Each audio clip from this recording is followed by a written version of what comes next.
And good afternoon, and welcome to this, the ultimate chapter, the last chapter, the 12th chapter of the 4th volume of Lemuel Gulliver's Travels into Several Remote Nations of the World by Jonathan Swift. This last chapter, in which the author's veracity assured, his design in publishing this work explained, his censure of those travelers who swerve from the truth, the author clears himself from any sinister ends in his writing. An objection is answered. The method of planting colonies, his native country, actually commended. The right of the crown to those countries described by the author is justified. The difficulty, though, in conquering them explained. The author takes his last leave of the reader, proposes his manner of living for the future, gives good advice, and concludes. Chapter 12. Thus, gentle reader, I have given thee a faithful history of my travels for 16 years and above 7 months,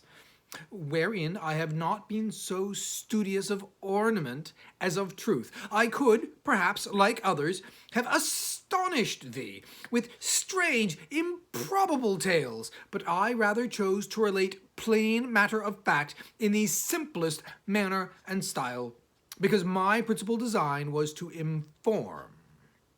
and not to amuse thee.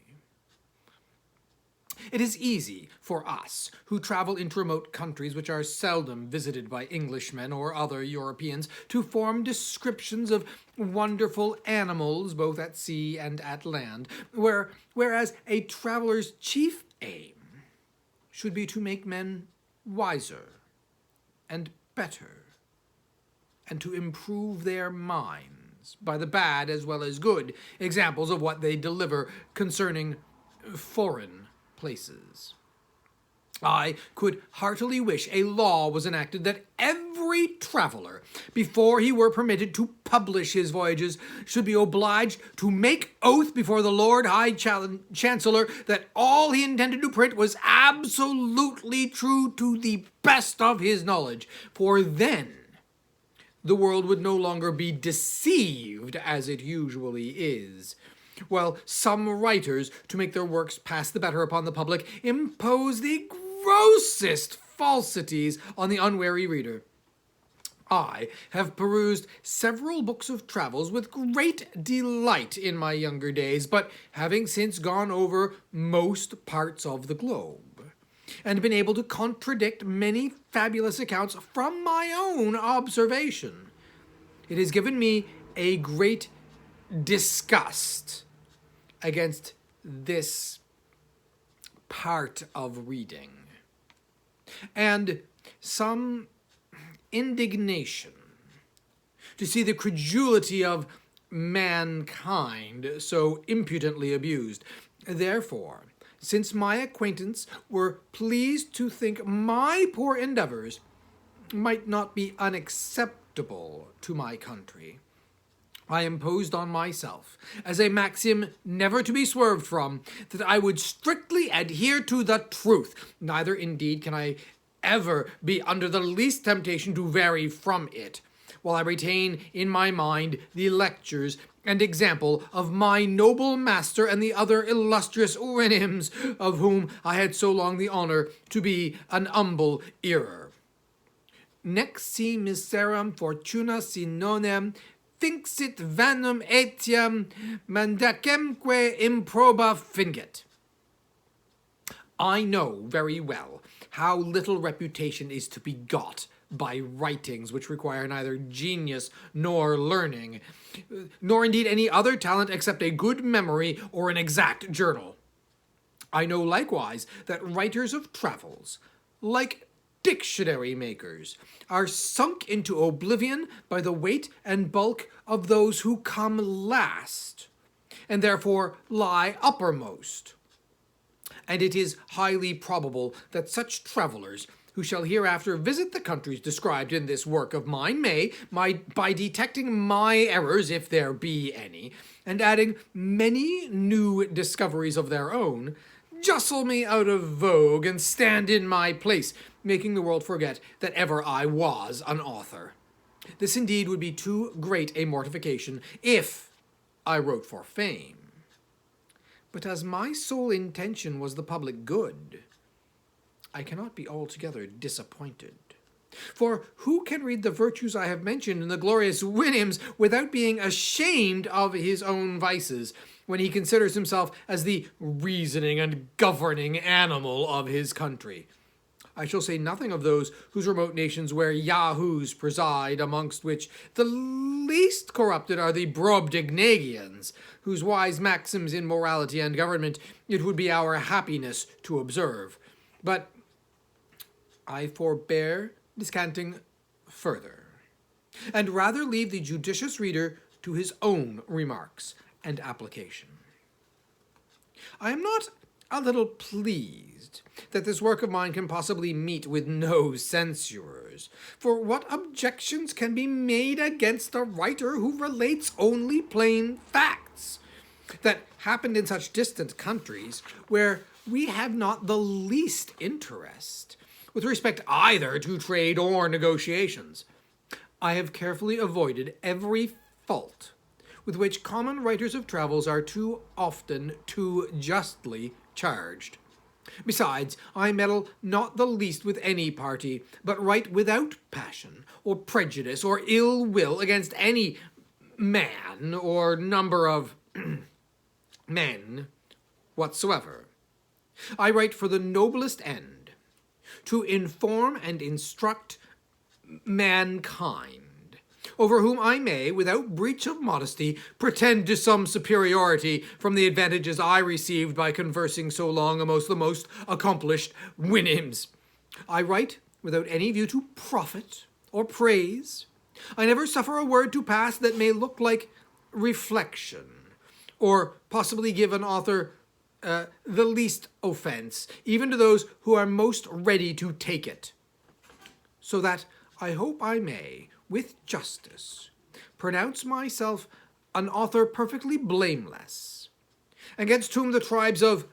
answerers, considerers, observers, reflectors, detectors, remarkers will never be able to find matter for exercising their talents. I confess, it was whispered to me that I was bound in duty, as a subject of England, to have given in a memorial to a Secretary of State at my first coming over, because whatever lands are discovered by a subject belong to the crown. But I doubt whether our conquests in the countries I treat of would be as easy as those of Fernando Cortez over the Americans. The Lilliputians, I think, are hardly worth the charge of a fleet and army to reduce them, and I question whether it might be prudent or safe to attempt the Brobdingnagians, or whether an English army would be much at their ease with a flying island over their heads. No, the Winnims indeed appear not to be so well prepared for war, a science to which they are perfect strangers, and especially against massive weapons. However, supposing myself to be a minister of state, I could never give my advice for invading them. Their prudence, unanimity, unacquaintedness with fear, and their love of their country would amply supply all defects in the military art. Imagine 20,000 of them breaking into the midst of a European army, confounding the ranks, overturning the carriages, battering the warriors' faces into mummy by terrible yerks from their hinder hoofs, for they would well deserve the character given to Augustus. Recalcitrat undique tutus. But instead of proposals for conquering that magnanimous nation, I rather wish they were in a capacity, or in a disposition, to send a sufficient number of their inhabitants for civilizing Europe, by teaching us the first principles of honor, justice, truth, temperance, public spirit, fortitude, chastity, friendship, benevolence, and fidelity. The names of all which virtues are still retained among us in most known languages, and are to be met with in modern as well as ancient authors, which I am able to assert from my own small reading. But I had another reason, which made me less forward to enlarge His Majesty's dominions by my discoveries. To say the truth, I had conceived a few scruples with relation to the distributive justice of princes upon those occasions. For instance, a crew of pirates are driven by a storm they know not whither. At length a boy discovers land from the topmast, and they go on shore to rob and plunder, and they see a harmless people and are entertained with kindness, and they give the country a new name, and they take formal possession of it for their king, and they set up a rotten plank or a stone for a memorial, and they murder 2 or 3 dozen of the natives, bring away a couple more by force for a sample, return home, and get their pardon. Here commences a new dominion acquired with a title by divine right. Ships are sent with the first opportunity. The natives are driven out or destroyed, their princes tortured to discover their gold, free license given to all acts of inhumanity and lust, the earth reeking with the blood of its inhabitants, and the execrable crew of butchers employed in so pious an expedition is a modern colony sent to convert and civilize an idolatrous and barbarous people. But this description, I confess, does by no means affect the British nation, who may be an example to the whole world for their wisdom, care, and justice in planting colonies. Their liberal endowments for the advancement of religion and learning, their choice of devout and able pastors to propagate Christianity, their caution in stocking their provinces with people of sober lives and conversations from this our mother kingdom, their strict regard to the distribution of justice in supplying the civil administration through all their colonies with officers of only the greatest abilities,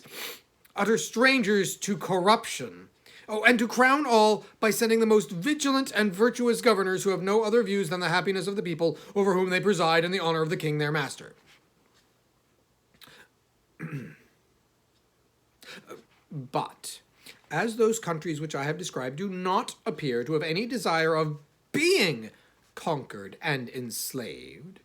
murdered, or driven out by colonies, nor abound either in gold, silver, sugar, or tobacco, I did humbly conceive that they were by no means proper objects of our zeal, our valor, or our interest. However, if those whom it more concerns think fit to be of another opinion, I am ready to depose, when I shall be lawfully called, that no European did ever visit those countries before me. I mean, if the inhabitants ought to be believed, unless a dispute may arise concerning the 2 Yahoos, said to have been seen many years ago upon a mountain in Winham land, from whence the opinion is that the race of those brutes hath descended, and these, for anything I know, may well have been English, which indeed I was apt to suspect, from their lineaments of their posterity's countenances, although very much, defaced. But how far that will go to make out a title, I leave to the learned in colony law. But as to the formality of taking possession in my sovereign's name, it never came once into my thoughts, and if it had, yet, as my affairs then stood, I should perhaps, in point of prudence and self-preservation, have put it off to a better opportunity. Having thus answered the only objection that can be ever raised against me as a traveler, I here take a final leave of all my courteous readers, and return to enjoy my own speculations in my little garden at Redriff, to apply those excellent lessons of virtue which I learned among the Winhams, and to instruct the Yahoos of my own family, as far as I shall find them docible animals, to behold my figure often far in a glass, and thus, if possible, habituate myself by time to tolerate the sight of a human creature. To lament the brutality to Winnims in my own country, but always treat their persons with respect for the sake of my noble master and his family and his friends and the whole Winnim race, whom these of ours have the honor to resemble in all their lineaments, however their intellectuals came to perhaps degenerate. I began last week to permit my wife to sit at dinner with me, at the farthest end of a long table, and to answer, but with the most brevity, the few questions that I asked her. Yet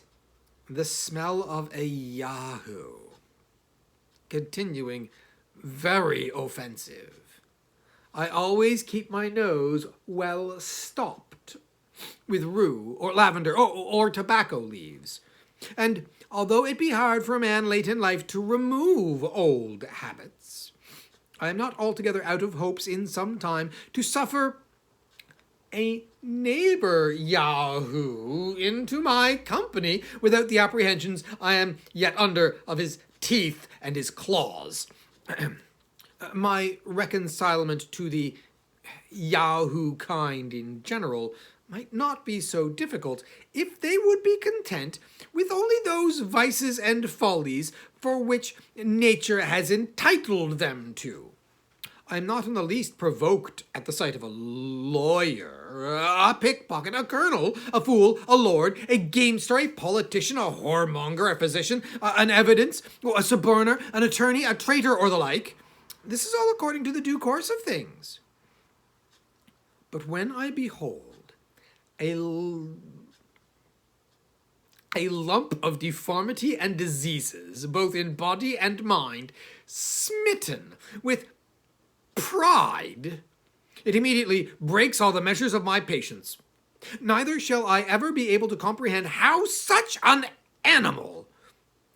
and such a vice could tally together. The wise and virtuous Winnims, who abound in all excellences that can adorn a rational creature, have no name for this vice in their language, which has no terms to express anything that is evil, except those whereby they describe the detestable qualities of their Yahoos, amongst which they are not able to distinguish this of pride, for want of thoroughly understanding human nature, as it shows itself in other countries where that animal presides. But I, who had more experience, could plainly observe some rudiments of it among the wild Yahoos. But the Winnims, who live under the government of reason, are no more proud of the good qualities they possess than I should be for not wanting for a leg or an arm, which no man in his wits would boast of, although he might be miserable without them. I dwell the longer upon this subject from the desire I have